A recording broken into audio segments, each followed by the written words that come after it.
Good morning student. आज हम sexual reproduction पढ़ेंगे। वह इसके पहले मैं रिप्रोडक्शन क्या है, रिप्रोडक्शन के प्रकार, रिप्रोडक्शन के दो प्रकार होते हैं, एसेक्सुअल और सेक्सुअल रिप्रोडक्शन, दोनों में क्या डिफरेंस है, ये सारी चीज़ें मैं बता चुकी हूँ। आज मैं आप लोगों को सेक्सुअल रिप्रोडक्शन के बारे में बताऊंगी। सेक्सुअल रिप्रोडक्शन का मतलब होता है लैंगिक प्रजनन। नाम से स्पष्ट है, लैंगिक प्रजनन मतलब इसमें दो जनक भाग लेते हैं ना, और इसमें जनन अंग बनता है, गैमिट बनता है। गैमिट मतलब युग्मक, मतलब शुक्राणु और अंडाणु। नर में शुक्राणु बनता है और मादा में अंडाणु बनता है। युग्मकों का संलयन होता है, इसमें युग्मकों के संलयन से जाइगोट बनता है, मतलब स्पर्म और अंडाणु जब मिलता है तो जाइगोट बनता है और जाइगोट से नया जीव बनता है। तो इस प्रकार के प्रजनन को हम लैंगिक प्रजनन कहते हैं। मतलब इसमें हमको स्पष्ट है कि दो जीवों की आवश्यकता होती है, नर और मादा, दोनों में जनन अंग बनते हैं।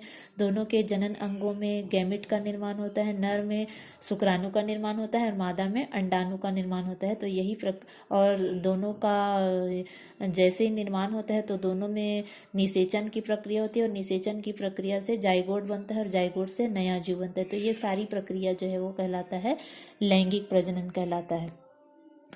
किसी भी ऑर्गेनिज्म का जो लाइफ साइकिल है उसको तीन भाग में बांटा गया जाता है। पहला जो है वो कहलाता है जुवेनाइल फेज, दूसरा जो है वो कहलाता है रिप्रोडक्टिव फेज और तीसरा जो है वो कहलाता है सीनेसेंट फेज। तो सब इसके बारे में भी मैं बता चुकी हूँ। जुवेनाइल फेज क्या है? प्रजनन से पूर्व की जो प्रावस्था है ना, उसको जुवेनाइल फेज कहते हैं। जुवेनाइल फेज में ऑर्गेनिज्म तीव्रता से ग्रोथ करता है, मतलब प्रजनन से पूर्व की अवस्था जो है वो जुवेनाइल फेज कहलाता है। इसमें कोई भी ऑर्गेनिज्म जो है बहुत ज़्यादा मात्रा में ग्रोथ करता है। दूसरा जो है वो कहलाता है रिप्रोडक्टिव फेज। इस फेज में ऑर्गेनिज्म जो है रिप्रोडक्शन के योग्य हो जाता है। इस फेज में सेक्स ऑर्गन का डेवलपमेंट और मैचुरेशन, मतलब इस फेज में जीवों में यह क्षमता आ जाती है कि वो प्रजनन कर सके, और प्रजनन करने के लिए उसमें सेक्स ऑर्गन बनता है, सेक्स ऑर्गन का मैचुरेशन होता है। ये सारी चीज़ें जो है रिप्रोडक्टिव फेज में आता है। फिर उसके बाद आता है सीनेसेंट फेज। तो सीनेसेंट फेज वह प्रावस्था है जिसमें जीव जो है वो प्रजनन योग्य नहीं रह पाता। ये अब मैं बता चुकी हूँ, इसलिए मैंने ज़्यादा डिटेल इसको नहीं बताया। अब कोई भी जो फ्लावरिंग प्लांट होता है ना, वो दो तरह का होता है सेक्सुअली, मतलब लैंगिक रूप से फ्लावरिंग प्लांट दो प्रकार का होता है। एक जो है कहलाता है मोनोकार्पिक और दूसरा जो है कहलाता है पॉलीकार्पिक। मोनोकार्पिक मतलब ऐसा प्लांट है जो पूरे जीवन काल में मतलब इसके पूरे जीवन काल में एक बार पुष्प खिलता है, उसको हम कहते हैं मोनोकार्पिक। दूसरा है पॉलीकार्पिक, इसमें एक निश्चित कालांतर के पश्चात पूरे जीवन काल में कई बार फ्लावरिंग की प्रक्रिया जो है वो संपन्न होती है, तो उसको हम कहते हैं पॉलीकार्पिक। जैसे कि आपके आसपास जितने भी पौधे देखने को मिलते हैं, जैसे आम हो गया, जामुन हो गया, है ना, तो ये सारे पौधे जो है वो पॉलीकार्पिक है, क्योंकि आपने देखा होगा कि इसमें हर साल फूल निकलता है, हर साल फल खिलता है ना। तो ये जो है वो पॉलीकार्पिक पौधे हैं, और पॉलीकार्पिक पौधे जो है वो बहुवर्षीय होते हैं, ठीक है।